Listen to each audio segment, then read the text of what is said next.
music video for my digipack conforms and challenges conventional features of music videos in many ways, going from typology right through to theorist applications to media. So here, using Premiere Pro, I made the background of white noise through my for my video with the typology of the establishment, the same again, the title of the song, and that was there for continuity throughout the products, as my ancillary text from the digipack have a continuous theme of white noise, and then which connotes a hidden meaning of not really being there, and this represents the song's ideology and meaning. The typology conforms to the conventional features of a title for a music video, and the typology is similar to the Libertines, who are also an indie band. And Libertine, although it isn't translated to liberty, I think a part of their ideology was to be free, as some of their songs are quite raw, and I feel like this song is quite raw in its tone, and that's why I use this typology with inspiration from the Libertine. And it ties into Levi Strauss's theory of representation and how ideology ties into representation, as it's a way of an individual or a company to represent their own ideology through a media product, which is what I've tried doing here. So the opening scenes of my video are shot in the studio, because I feel like as a conventional feature of this genre of indie music, it's sort of occurred to have elements of performance within the video. I've put this throughout the video, and I've put those bits in colour to highlight the expressive nature that comes with performance, and it sort of connotes how there's a raw emotion going into the song, and it taps into the raw tone of the song. The editing to the beat, because that's a conventional feature of a music video regardless whether it's indie or not. So that is a way that my product conforms to conventional features. And the shots that are outside to begin with are black and white, and this ties into the song's meaning, and it connotes how people who are in like normal jobs, like 9-to-5 jobs, have this similar sort of lifestyle, plays on a constant loop really, and this narrative becomes more clear throughout the song. So there is a collection of establishing shots and close-ups that connote this, and the actors' denotations to make my audience engage with the song's meaning. So there I have a shot down Newland Avenue of Bag and Beers, and the song's heavy with influence from alcohol and smoking and going out. I thought that would be a good shot, and it shows realism, which is something that I feel like this video is trying to get across, a real message. And once again, coming back round to the ideology of the song, blue collar people just living in everyday life. So I have the rhythmic editing throughout the piece, and it shows the fast-paced nature of the song, and it sort of ties into Andrew Goodwin's theory of how lyrics and the music video should relate to the song, and I feel like this does, because it's fast-paced and in your face, and there's repeated shots, and that they are in there to connote the meaning of the song. And this sort of ties in again to Andrew Goodwin's theory of how the music video should illustrate the song lyrics, and I feel like my video does do this, and that is a conventional feature that it follows, tying into theorists like Andrew Goodwin. So here I use the warp stable effect on Premiere Pro, and it sort of shakes the camera, and I've done that because it shows an uneasy presence of the video, and this was inspired by an already existing product for the music video from Bringing the Horizon called Shadow Moses, in which this effect is used, and it sort of stops the frame but keeps one thing going. And I thought that was a cool idea, and I took heavy inspiration from that, and it's they're not that far away in terms of genres. They can attract a similar audience, as I've found that some of my audience do like a more heavy style, so they will engage with this denotation and take away the meaning that I want them to take away from it. I used it again there with the lighter, and that also was a pull focus, just to add more elements and different parts of cinematography. So here we have the repeated shot of the snare, because the snare taps twice in the song, and this was quite influenced from Joy Division's Love Will Tear Us Apart video, where they go up the stairs and you can see the door close itself and reverses. And I quite like the idea of this, and I sort of adapted it into my video to give a sense of repeating, which is the song's essence, hence same again. So there again we have the same sort of effect but with the guitarist. And here we have faking a smile, so we see the actor or the artist with a smile, then, well, without a smile, then he's laughing, when really inside he's not feeling anything. And this sort of taps in again to the white noise, which is continuous through my full product, that nothing's really inside. And then it ties in again to Andrew Goodwin's theory of how the lyrics should be illustrated in the video. So here, the cinematography wise, there's a lot of handheld footage, and this was done intentionally because it ties into semiotics and Roland Barthes, his theory of semiotics and how signs and signifiers can connote different meanings. And I believe that having handheld footage does work well with this, as it ties into the ideology and the rawness of the song, and it's quite a in-your-face, gritty song. And I believe that this works well, as it illustrates that it's not all perfect, and there is a bit of rough edges that are supposed to be there, and I've done that on purpose. And that is a conventional feature that I've followed, and this was taken from Slave's video for Spit Out, which is a different song of theirs, but there's a lot of handheld footage, and the song that song is also quite raw and rough, so I took quite a heavy inspiration from that. So here again we have the phone, once again illustrating the lyrics, Andrew Goodwin. And here we have, this is foreshadowing why the artist is annoyed and why he's so angry with himself, and we have the contrast between the footage with his boss, that's part of the narrative, and it's in black and white to show that it is about to come up. And the whole black and white thing, that is tied into genre, as indie music videos quite conventionally have a black and white setting.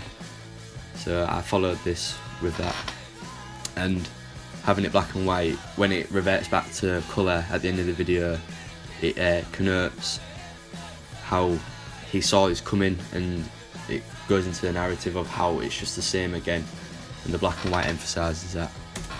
So here, this is also a bit more foreshadowing, as later on in the video we see him being told off by his boss. And this bit here, you see before him walking towards his boss outside of work, and here you see him thinking about it, exhaling a cigarette. And the cigarette is just there purely because it's a denotation that reflects with my audiences, and the lyrics says it's a lot about going out, and indie audiences will more often than not go out and enjoy smoking and doing things that they shouldn't really be doing, like out of the odd, going against the conventional mainstream. So here we see her getting mugged, and the mugger is dressed in black, and that is to connote danger, as the signifier of black is very much related to danger and bad things, negative things. And it also ties into Andrew Goodwin again with the lyrics, as he says, "Thank God I'm okay," and he's just like saying like how everything's going on around him, it's quite bad, but at least he's okay. And the "Are you there" part there, that was something I came up with, and it sort of questions the artist's being, and ties in again to the ideology, showing continuity between my piece. Here we have some more rhythmic editing, more performance elements, again conforming to the genre, and it again is being taken from many products. This can be seen from our research and planning. It comes from The Strokes, You Only Live Once, Arctic Monkeys, Brainstorm. There's plenty of indie bands that have performance elements in their piece, and that is a conventional feature of the indie genre. The pool table there, and this black cat here.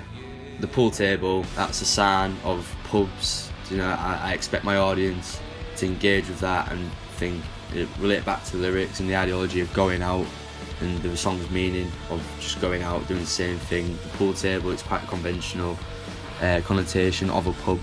And the black cat here, a black cat is often linked to bad luck, and I feel like there's a sense of bad luck in this individual's life, which is why I have the black cat strolling a lot.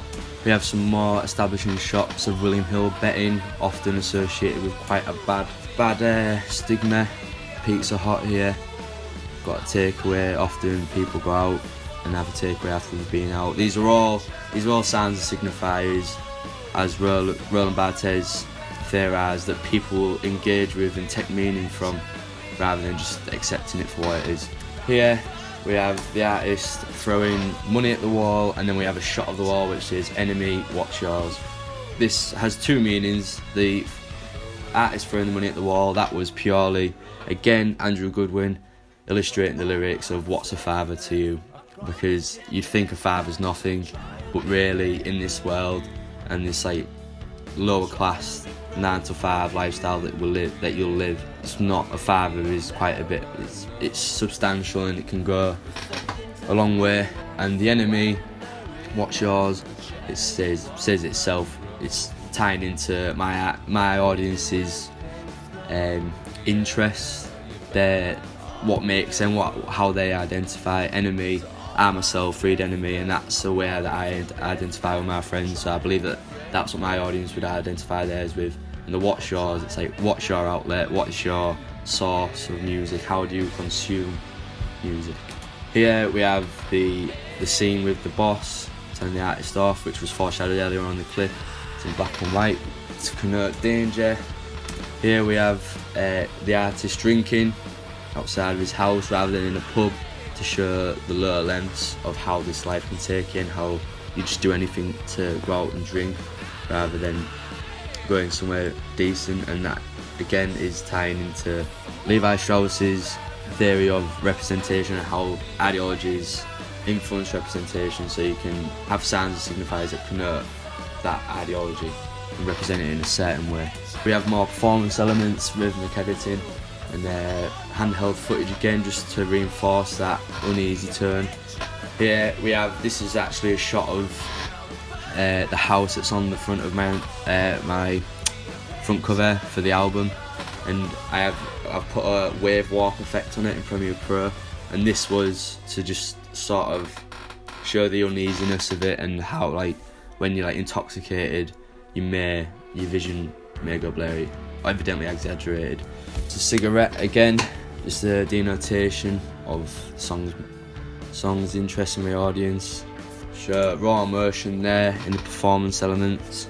And here, footage of the pan made black and white, but with the Foster's logo left in colour, and that was done intentionally as a denotation to connote drinking, because Foster's is quite a recognisable brand. My audience will engage with that, they'll know what's going on. Influence coming from products like the Cribs Mirror Kisses video. The Cribs are also an indie band sharing a similar ideology, also big fans of Slaves, vice versa. In their video they leave colour while some parts are black and white, and this was a conventional feature of an indie video that I took inspiration from. Here we have typology sort of scribbled over the top of the white noise, showing continuity again, and also that scribbled sign sort of connotes a rough edge that again I'm trying to enforce throughout the video. This bit here, this originally featured in the opening of my first draft, but I decided that it'd go better with this point of the song. As the song sort of breaks down, you will hear feedback from the amp, and here we have all sorts of sounds and signifiers. We have cigarette, tobacco, drinks, lighters, and these all denote like the sort of ending as he's laid out, passed out on a couch. That connotes like how the night can end, along with the feedback in the background. Sort of brings the song to life in a way, and it reinforces the meaning that I'm trying to push of how the bad parts of this 9-to-5 lifestyle can sort of lead to this. Fair enough, it may be exaggerated, but this was a conventional feature, and again tying into Andrew Goodwin's theory of how lyrics should be illustrated. Here we have the white noise as it taps into the change in pitch of the white noise, so rhythmic editing, and then it's followed up with quick shots that go in time with the beat of him kicking things. It just shows the roughness of the song and connotes the meaning that I'm trying to get across. And a whip pan there, just to show the quickness of the video and the continuity of the song, how it's quite quick and fast paced. And here we have a slow motion shot, just dramatises, and the audience will engage with that. It's a denotation of dramatisation of the song. Here we have more performance elements, again a convention of the indie genre. And then here we have quick shots, quick jump cuts, and a shot where it runs up to the artist, and I have the two shots laying over of him being told off by his boss, and he screams along with the song. Again, it is the sort of climax of a stressful week that you could get in a 9-to-5 job, and this sort of all builds up to how the song's going to restart itself, which it does, and then it's just the repeated process of this stressful week. As you see here, it reverses back, this time in colour, to show again how all the rest was foreshadowing. He knew what was going to happen. Now it plays back through fluently in colour, and this reinforces the song's meaning of same again, coming after that climactic finish. And the rest of the song is a repeated process, again coming through with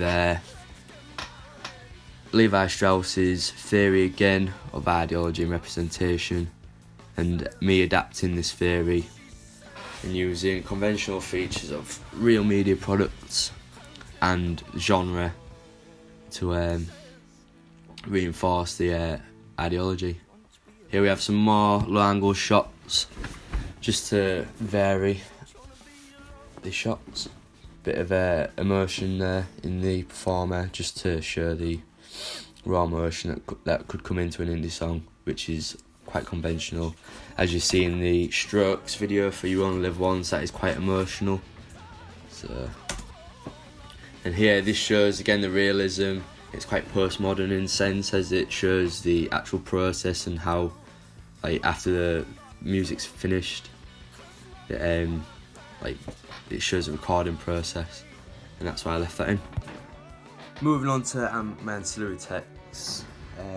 Here we have the poster and for the magazine advert, and this advertises the release of the product, all part of how I wanted to represent my piece, sort of linking into Levi Strauss, the branding of it, and how I wanted it to be represented. As you can see on the poster, there's two eyes in the corner.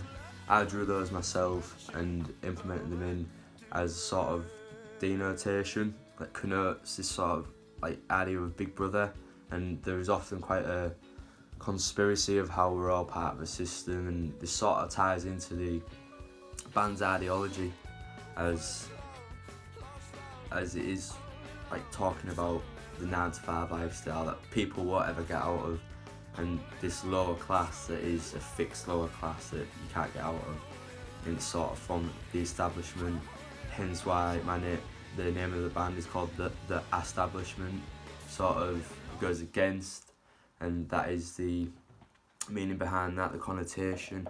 It's spelt wrong on purpose, and I feel like my audience will resonate with that. And again with the typology,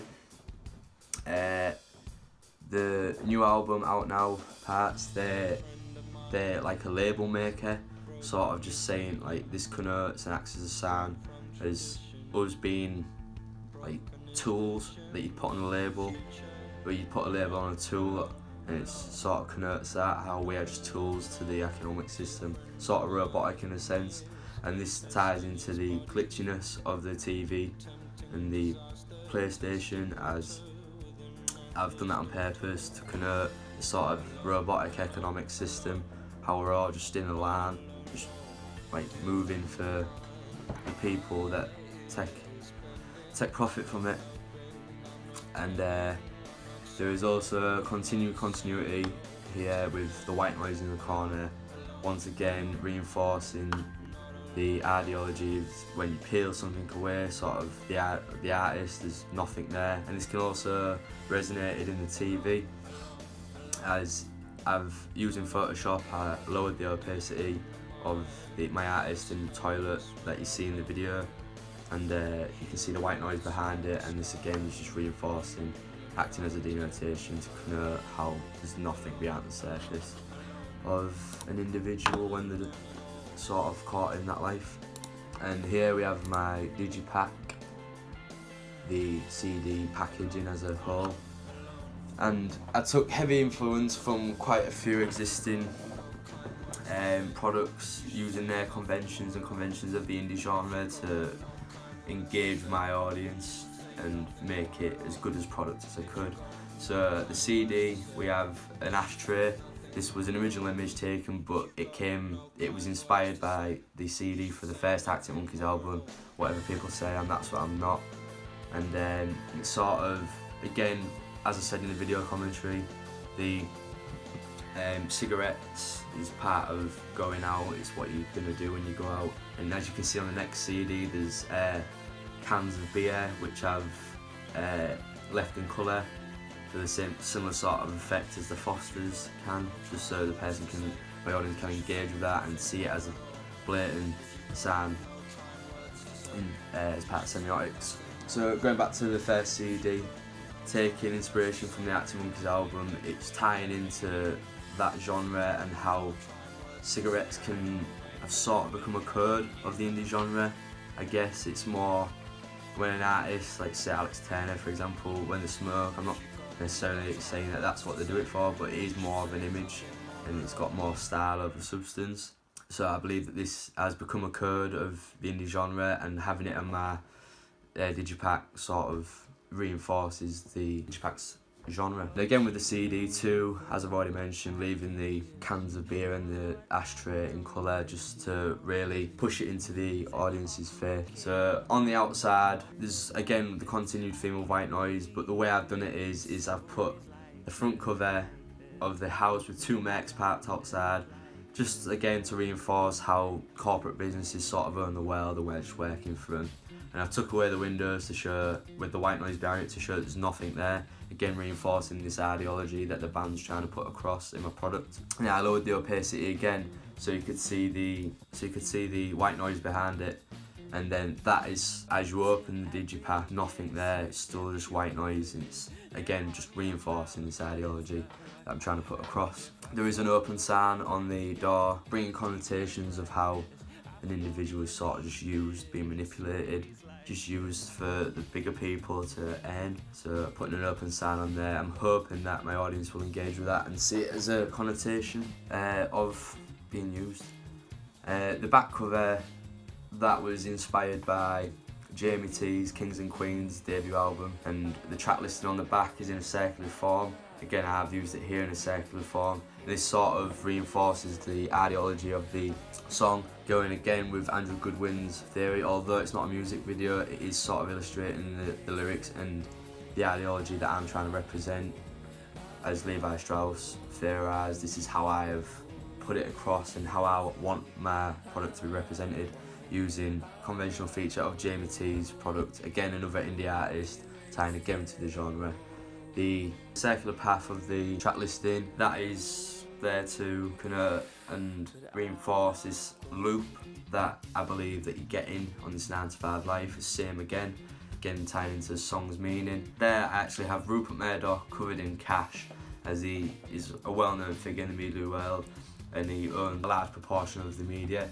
And with the headline "Stop Aiding the Terrorists" and a cigar hanging out of his mouth, the cigar is there as a denotation to connote how rich he is, as cigars are often associated to the elite who like to indulge in alcohol and cigars. The "Stop Aiding the Terrorists", that is sort of a political point of how this theory of how the governments fund terrorists and sort of inspire terrorists by bombing their homeland.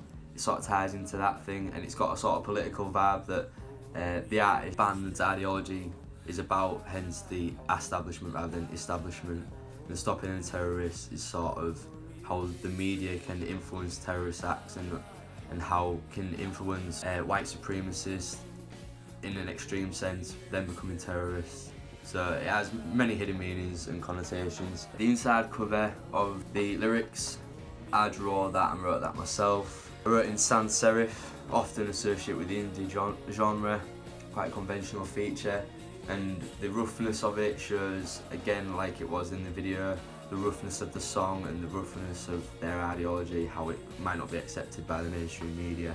Again, you can see a little like recycle sign, again reinforcing this ideology of the same again. And then we have the "Are you there?" which was seen in the video, and that is there, as I mentioned in the video, to question, are you really there? Is this what you want to do? And it's sort of just reinforcing the band's ideology. Taking inspiration from a small indie band called Life from Hull. They share a similar ideology to Slaves, similar ideology of what my artist is trying to enforce or what I'm trying to represent. And I feel like I did take quite a bit of inspiration from Slaves with the artwork, as a lot of theirs is quite rough on the edges, hand-drawn, looks a bit like a collage. I guess I was going for that sort of sense. My original idea was to have the Trump administration cut out like a collage, and put a pig's head on top of them, and that was inspired by life. And as you can see from their artwork, it's like it's just been stuck on, it looks a bit rough around the edges, and they go for a similar sort of sound as slaves, and that's why I took inspiration from that conventional feature of that genre, as there are a similar genre, and it was they've got some ideology, so the codes and conventions that they would be using would reflect well when I'm trying to put across my ideology.